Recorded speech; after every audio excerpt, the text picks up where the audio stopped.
Mesdames, Messieurs, l'information du soir, c'est sur CamNews 24 et ITFM 103 émettant depuis la vibrante ville de Garoua. Les titres de cette édition. Présidentielle 2025, le corps électoral a été convoqué pour le 12 octobre prochain pour choisir son président.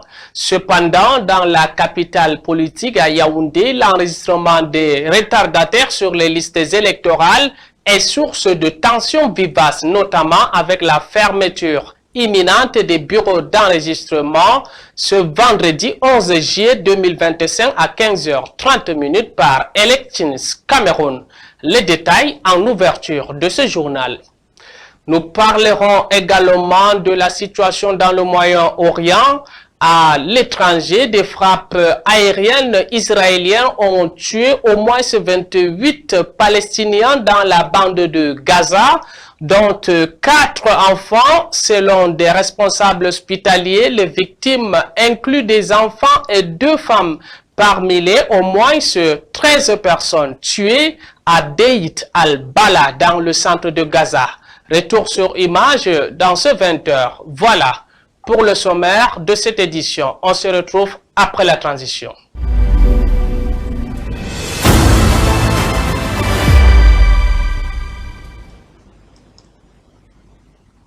Mesdames, Messieurs, une fois de plus, bienvenue dans cette édition spéciale 20h sur CamNews 24 et ITFM en direct de Garoua. Présidentielle 2025 au Cameroun bat son plan. Le corps électoral a été convoqué pour le 12 octobre prochain pour choisir son président. Cependant, dans la capitale politique, l'enregistrement des retardataires sur les listes électorales est source de tensions vivaces à Yaoundé, notamment avec la fermeture imminente des bureaux d'enregistrement par Elections Cameroun. Un enjeu crucial pour les citoyens qui souhaitent participer à ce processus démocratique. Vivons tout cela avec nos reporters Daniel Boumdi et Justin Yanke. Scène de tension ce vendredi après-midi devant l'antenne communale de l'ECAM à Yaoundé 1er. Des dizaines de Camerounais manifestent leur frustration après la fermeture brutale des bureaux d'enrôlement peu après 17h. En cause, la lecture à la radio du décret présidentiel convoquant le corps électoral pour le 12 octobre prochain. Une annonce qui met fin sur le champ à l'inscription sur les listes électorales. Depuis le matin, depuis 7h, je suis ici.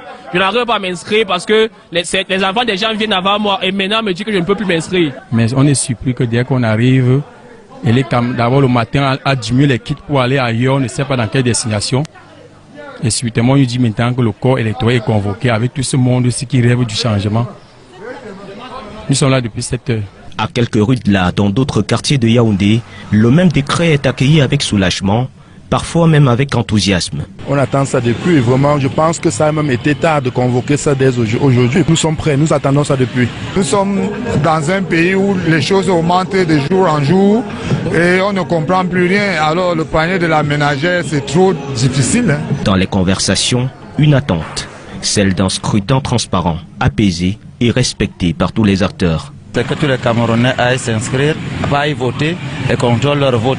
Nous attendons ce qu'on laisse un choix libre à tout le monde, à tous les Camerounais d'aller s'exprimer aux urnes et on fasse vraiment prévaloir les voix des urnes. Pourquoi pas? Il y aura un changement. Ça c'est obligatoire pour le Cameroun, autrement le Cameroun tombe dans la merde. Pour cette élection, naturellement, on doit élire notre président et on veut que ce soit un nouveau président. Le compte à rebours est lancé. Le décret du 11 juillet met la machine électorale en marche. Entre frustration pour les non-inscrits et espoir pour les électeurs, le rendez-vous est désormais fixé dans les urnes. Parlons politique à Yaoundé. Le ministre d'État, secrétaire général de la présidence de la République, Ferdinand Ngongo, a reçu les délégations de l'ANDP et de MDR le jeudi dernier pour discuter de l'élection présidentielle prochaine. À l'issue de cette séance de concertation, les responsables de ces formations politiques ont confirmé leur soutien sans faille à l'actuel président de la République, son Excellence Paul Biya. Reportage signé Yves-Marc Mexo et Martin Etouga. L'audience de ce 10 juillet 2025 entre le ministre d'État, secrétaire général de la présidence de la République et les leaders des partis politiques alliés au Rassemblement démocratique du peuple camerounais se situe dans le prolongement des concertations stratégiques conduites au nom du président de la République par Ferdinand Ngongo depuis le 1er juillet dernier au Palais de l'Unité. Première délégation à être reçue ce jeudi, celle conduite par Amadou Moustapha, ministre chargé des missions à la présidence de la République et par ailleurs président de l'Alliance nationale pour la démocratie et le progrès. Dans ses rangs, des membres de sa formation politique, dont Marly Zaboui, sénatrice ANDP de la région de l'Est. De son côté, le ministre d'État, secrétaire général de la présidence de la République, est entouré de Mohamedou Moustapha, le secrétaire général adjoint numéro 2 à la présidence de la République, Philippe Mbargambois, le ministre chargé des missions, et de quelques collaborateurs du secrétariat général de la présidence de la République. Les échanges entre les deux parties qui se déroulent à huis clos vont durer près d'une heure d'horloge et déboucher sur une convergence de vues, mais aussi et surtout le renouvellement du serment de fidélité du président de l'Alliance nationale pour la démocratie et le progrès à son allié, le parti au pouvoir, et son président national, Paul Biya. Nous avons eu un entretien très fructueux avec le ministre d'État sur, d'une part, ma fidélité par rapport au président de la République, sur les problèmes que connaît en ce moment le Grand Nord, problèmes qu'il faut régler dès à présent.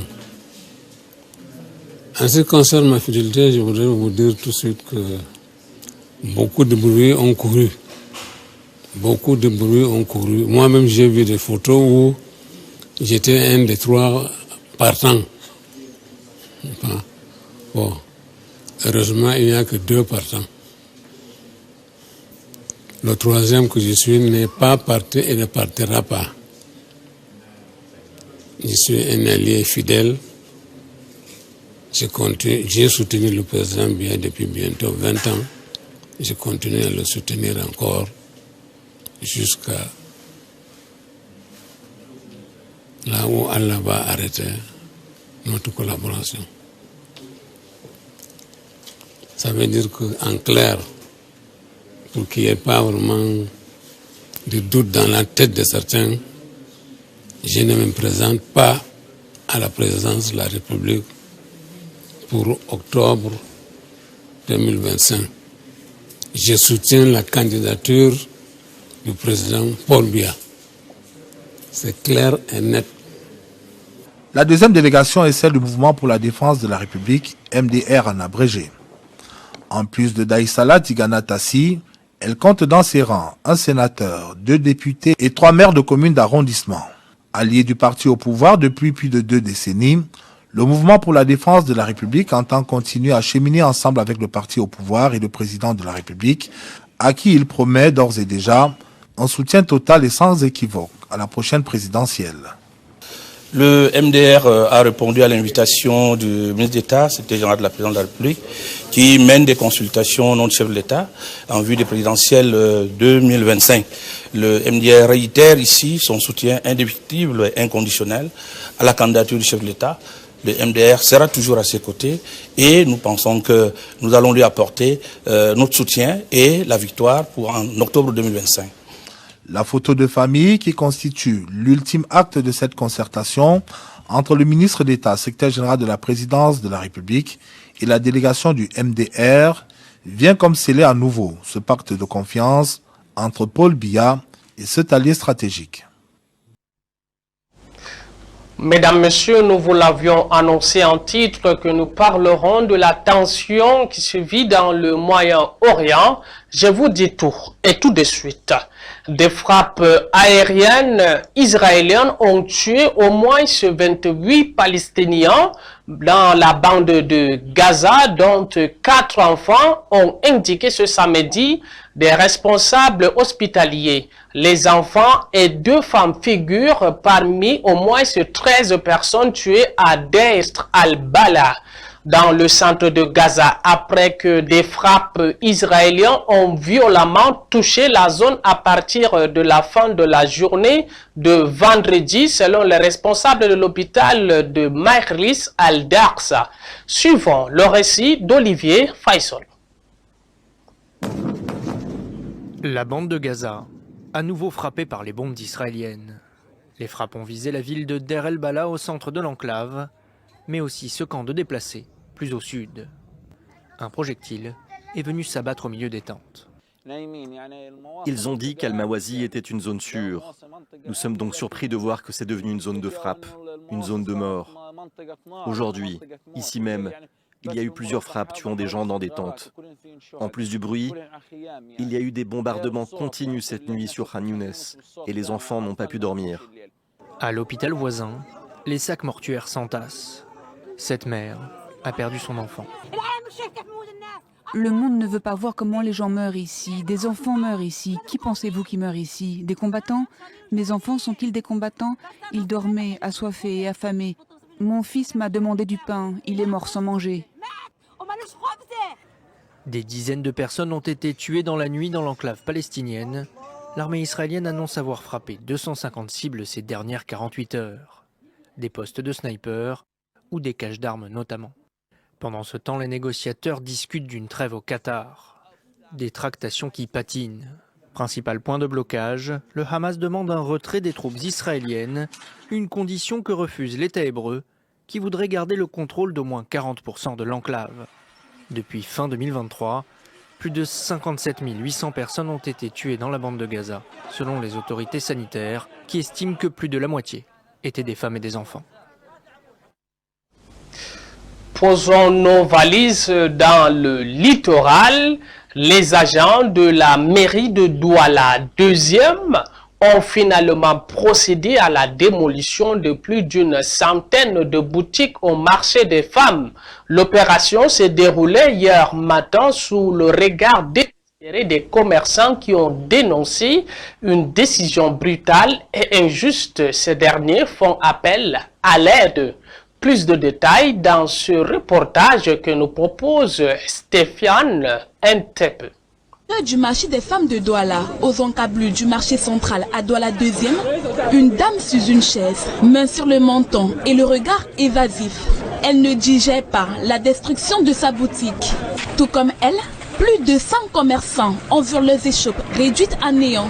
Cet espace marchand est réputé pour la vente de vêtements, sous-vêtements et layettes. On se bat pour travailler, on vient casser un 4 matin, on est comme ça, on monte, on descend. C'est des milliards, des millions. C'est chaud.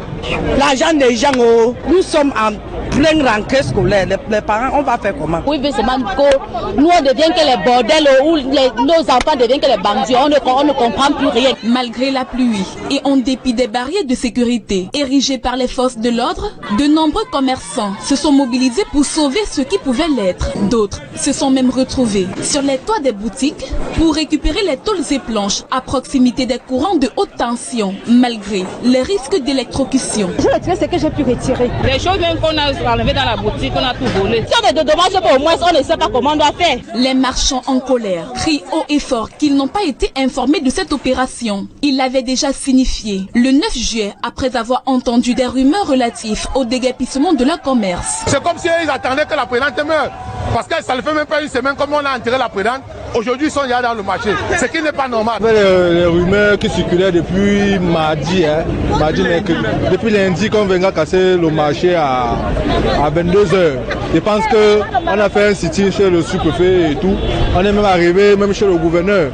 Bon, il nous a tenu informés qu'il était au courant de rien. Dans un communiqué signé le 10 juillet 2025, le délégué régional de la Sûreté nationale du littoral informe que le gouverneur a prescrit aux forces de maintien de l'ordre de descendre sur le terrain pour assister la mairie de Douala 2e à l'origine de cette opération de démolition qui a pour but d'assainir, réaménager et moderniser le marché des femmes.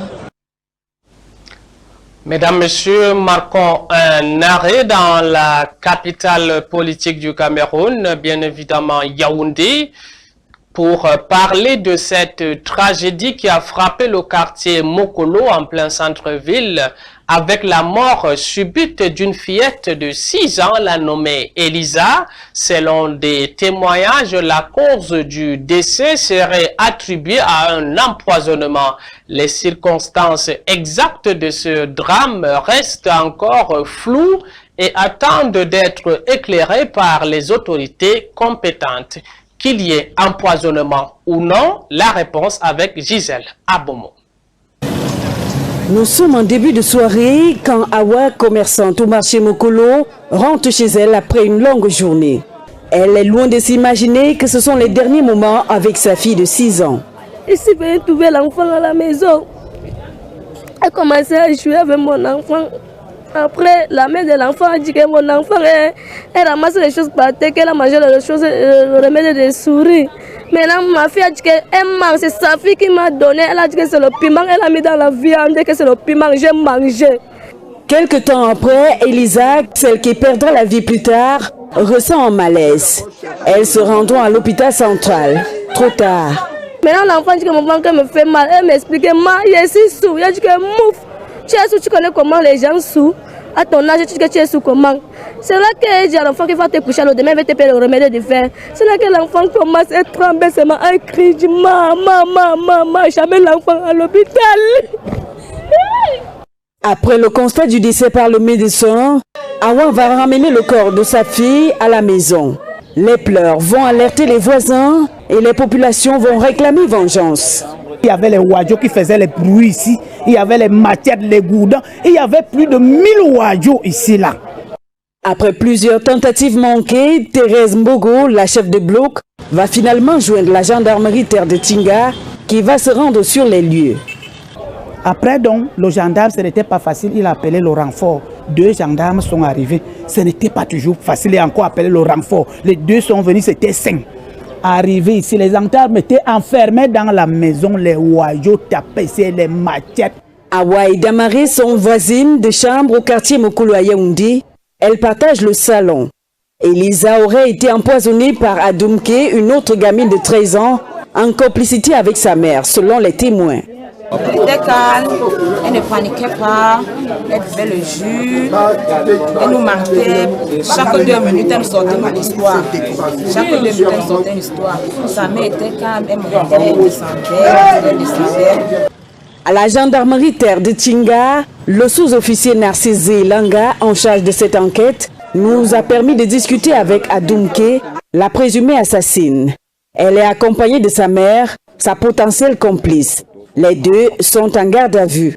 Quand nous quittions la gendarmerie, l'officier de police judiciaire en charge de cette enquête nous a rassuré que le corps d'Elisa sera mis à la morgue pour la suite de l'enquête.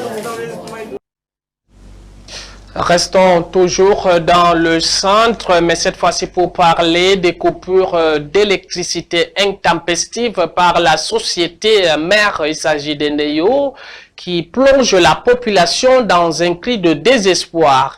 Les activités sont paralysées, en particulier pour ceux dont l'énergie est indispensable pour leur source de revenus. Des conséquences économiques et sociales si rien n'est fait pour remédier à cette défaillance énergétique. Les détails avec Roméo Benyalam. Rythme des coupures d'énergie électrique. Le phénomène est connu dans toutes les grandes villes du pays. Situation très désagréable pour tous. Chaque jour, constamment, on en est des marre. On met les choses au congélateur, c'est gâteau à cause de la coupure de lumière. C'est une pratique régulière. Ce qui est même embêtant, c'est que les coupures sont intempestives. C'est-à-dire qu'on n'avertit même pas. Vous les vivez comme si c'était pratiquement un manque de respect. Les conséquences sont rudes. Les petites réserves se décomposent très rapidement.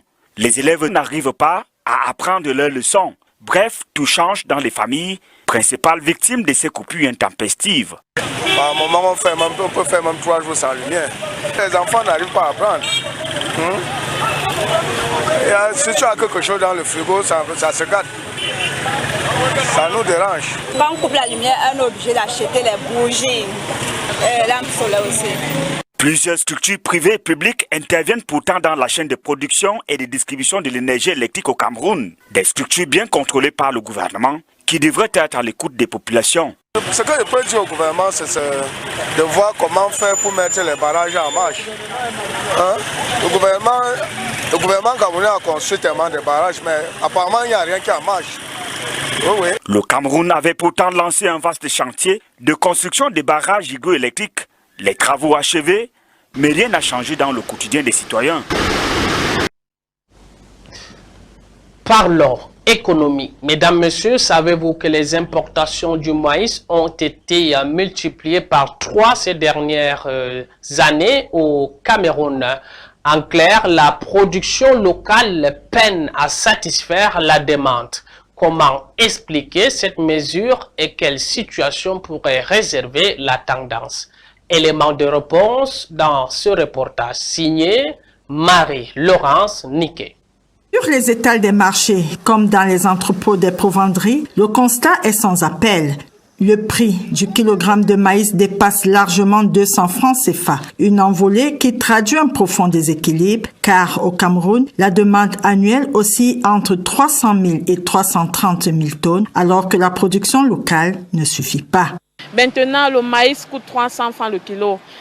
La semaine passée, c'était à 250. La provende devient chère, vu que la provende était à 3500 dernièrement. Maintenant, on vend la provende à 5000. Et ça risque de monter même à 6000. La filière avicole, grande consommatrice de maïs, étouffe sous la pression. Les besoins pour nourrir poulets, porcs continuent de grimper, accentuant la tension sur le marché. Il faut environ 120 000 tonnes pour compléter le gap. Donc voilà pourquoi le maïs manque sur le marché. Malheureusement, on est obligé d'importer du maïs pour combler ce gap. Il faut passer l'agriculture de seconde génération. L'État doit mettre des moyens pour amener les maïsculteurs à produire suffisamment de maïs et à un coût surtout très plus intéressant. Pour les producteurs, le premier frein reste le coût et l'accès aux intrants. Les problèmes auxquels sont confrontés les producteurs de maïs au Cameroun, c'est l'engrais. Et après, c'est les machines agricoles. Du côté des experts, on plaide pour des mesures incitatives afin d'accélérer la cadence et aligner la production sur la demande. La production locale est en train de grandir. Sauf qu'elle ne grandit pas au rythme de la demande. Aussi longtemps que les prix sont attractifs, ça pousse le paysan à faire des champs un peu plus étendus. Maintenant, il y a des politiques publiques qui peuvent accompagner cela, notamment l'accompagnement des paysans dans l'utilisation des semences améliorées, ainsi que l'utilisation des engrais à des prix raisonnables. Pendant ce temps, le secteur brassicole, aidé par des exonérations fiscales pour privilégier le maïs local, tire aussi la demande vers le haut. Désormais, tous attendent un véritable plan d'envergure pour booster la production et réduire la dépendance aux importations, de soulager enfin le panier de la ménagère. Direction à présent dans le nord du Cameroun, précisément à Garoua, où une association de jeunes filles et femmes mène une campagne de sensibilisation pour lutter contre la consommation de stupéfiants chez les jeunes. À travers des visites de porte à porte, elles informent les jeunes sur les dangers de la drogue et les conséquences sur leur santé et leur avenir. Cette initiative vise à prévenir l'initiation à la drogue et à promouvoir des choix de vie positifs. Voyons tout cela avec Zaïdou Amadou. L'engagement social prend forme à travers une initiative cruciale dans la ville de Garoua. L'association des jeunes et femmes actives du Nord, connue sous l'acronyme AGEFAN, vient de lancer une campagne de sensibilisation audacieuse pour lutter contre la consommation de drogue dans la région. Cette campagne vise à éveiller les consciences sur les dangers liés à la consommation de drogue en ciblant particulièrement les jeunes et les femmes à travers des affiches percutantes et des rassemblements communautaires à transmettre un message fort. La prévention est essentielle. Des sessions d'information et des ateliers sont organisés pour sensibiliser aux risques associés à la consommation de drogue et promouvoir des alternatives saines. Ces initiatives visent non seulement à éduquer, mais aussi à renforcer les liens communautaires. Une étude de terrain avant de lancer cette campagne de sensibilisation. Nous avons initié une stratégie fixe En travaillant avec les différentes autorités traditionnelles, comme les Lawan par exemple, nous avons eu à travailler avec beaucoup de Lawan dans les 3 arrondissements de Garoua et nous avons fait aussi les porte-à-porte. Nous avons sensibilisé les parents, on a eu beaucoup de causeries éducatives avec cette jeunesse. AGEFAN prône le message que chaque voix compte dans cette lutte commune. La solidarité et l'éducation sont les clés pour bâtir un avenir meilleur, loin des pièges de la toxicomanie. Mieux que moi, le phénomène de consommation de drogues stupéfiantes, ce n'est pas un phénomène qui est spécifique à Garoua, c'est un phénomène qui se passe partout. Et quand c'est les jeunes qui en parlent, c'est très encourageant, c'est une grande prise de conscience, c'est une acte de responsabilité. La campagne de sensibilisation d'AGEFAN est un pas important vers un Garoua plus sain et plus conscient. Mesdames, Messieurs, une influenceuse est comme un miroir qui reflète une image idéale, mais souvent déconnectée de la réalité. Soyez prudents, mes jeunes frères, et ne comparez pas votre vie à celle des autres. À vous, mes sœurs, également, n'oubliez pas que votre vie est un roman que vous écrivez vous-même. Attention, ne laissez pas les autres le réécrire. Soyez votre propre héroïne et votre histoire parlera d'elle-même. C'est sur ce conseil que nous mettons un terme à cette édition spéciale signée 20h du samedi 12 juillet 2025 sur Camnews 24 et ITFM 103 émettant depuis la dynamique ville de Garoua. Mesdames, Messieurs, on jarama.